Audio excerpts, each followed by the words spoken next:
तिलक तिवारी जी। राधे राधे जी। राधे राधे महाराज जी, आपके चरणों में कोटि कोटि नमन।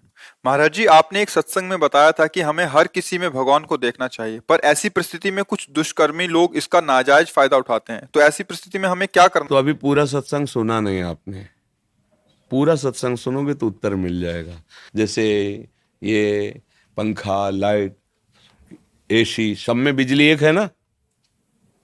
सब में बिजली एक प्रकाश दे रही, एक शीतलता दे रही, एक हीट पैदा कर रही, एक जान ले रही, एक जान को पोषित कर रही। भगवान सब में है, लेकिन आप आए किस रूप में हो? दुष्ट रूप में। तो आपकी पूजा धूप बत्ती अगरबत्ती से नहीं होगी। दुराचारी अधर्माचरण रूप लेकर के आप आए हो, और हम धर्म से चलने वाले सदाचारी हैं, तो कानून व्यवस्था के अंतर्गत आपको दंड देंगे हम। स्वतंत्र रूप होकर के फिर अपराध बन जाएगा। वो अपराधी तो आप भी अपराधी हो गए। कानून व्यवस्था के धर्म स्थापना के लिए जो हमारी व्यवस्थाएं बनाई गई, उसके अनुसार हम दंड देंगे। यही हमारी पूजा होगी आपकी। और ऐसा नहीं कि वो अनाचार दुराचार करना चाहता है और हम, ऐसा नहीं। विश्वास कर लेते हैं कि मतलब सबको सही मान के। तो देखो, हमारी बात समझो। विश्वास करो न करो, हीटर में गर्मी बिजली से आ रही है। विश्वास करो न करो, फ्रिज में बिजली से ही सारा काम हो रहा है, ये भी बिजली से हो रहा है। ऐसे ही सब, चाहे वो घोर दुराचारी हो, उसका पावर भगवा लिए, लेकिन आचरण विरुद्ध, तो पूजा विरुद्ध। इसीलिए उत्तम विवेक चाहिए। अब आप, सांप आ रहा है तो आओ भगवान गले लगो, ऐसी थोड़ी बात है? ऐसे थोड़ी ले भगवान काट ले, डंडा उठा बाहर। जिस रूप में आप आ रहे हो वैसी पूजा है, वैसा भाव है। अच्छा, आप कह दो भगवान को भगवान मानकर हम उनको कैसे अनादर कर सकते हैं? तो इधर भीष्म है दुर्योधन के पक्ष में, अर्जुन के पक्ष में श्री कृष्ण है। बाण मार रहे हैं ना श्री कृष्ण के, वहां तो भावना थोड़ी करनी, तो आइए भगवान सामने। बहुत सुलझा हुआ व्यक्तित्व, विवेक चाहिए। अगर सुलझा हुआ नहीं तो फिर एक शिष्य को यही उपदेश किया, बेटा भगवान सब में है। ये बात मान करके व्यवहार करोगे तो तुम बहुत जल्दी सिद्ध हो जाओगे। एक दिन वो जा रहे थे तो दूर से महावत चिल्ला रहा था, बाबा जी हटना, हाथी हमारा पागल हो गया है, हमारे बस में नहीं, हटना।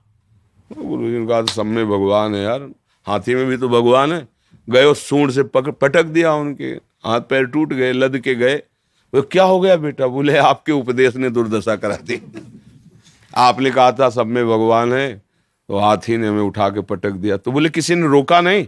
बोले महावत तो जोर से चिल्ला रहा था। तो बोले हाथी में भगवान देखो, महावत में भगवान पहले कह रहे दूर हट जा, नहीं तो हाथी पागल, तो दूर हट जाना चाहिए। महावत में तो भगवान देखा ले हाथी। ये बात समझनी चाहिए। अगर हमारी समझ कमजोर है ना, तो बोले आपने कहा तो सब में भगवान है, हमारी चैन लूट गया तो भगवान लूट गए, पर्स लूट लिया भगवान लूट गए, तो हमारी जमीन पे कब्जा कर लिया तो भगवान ने कब्जा कर लिया। ऐसा समझना है। तो बात समझना, बहुत विवेक की आवश्यकता है अध्यात्म समझने के लिए, नहीं तो फंस जाओगे। फिर लगेगा कि यार ऐसा कैसे, सब जगह भगवान कैसे हो सकते हैं? ऐसा नीच आचरण करने वाले भगवान कैसे हो सकते हैं? वही बिजली हमें जीवन दान दे रहे, वही गड़ासा से काट रहे। बिजली से ऑन किया और शुरू हो गया काटना। भाई समझो, पावर उसका प्रयोग कहाँ कर रहे हो? जैसा प्रयोग कर रहे हो वैसा परिणाम सामने आएगा। वह हमको बहुत सुलझ के चलना है। पावर आपका ही है तो आपके अंदर है, तो हमारे अंदर भी है। आप इस रूप में आए तो हमारे अंदर प्रेरणा की जा रही है, इस रूप में करो तो हम आपके उस रूप में पूजा करें। ये निश्चय है कि आप ही आप हो, आपके पावर के सिवा कुछ नहीं है। पर स्वांग जैसा करना होगा, उसमें हम फेल नहीं होंगे।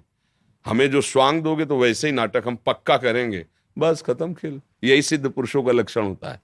अपने स्वरूप में स्थित हुए बर्ताव बिल्कुल वैसे ही करेंगे जैसा संसारिक होता है, पर कहीं चूक नहीं होगी। सब में प्रभु है, सब वही विद्यमान परमात्मा तत्व है। समझ में आए? आगे समझ में आएगा, भजन करो धीरे धीरे।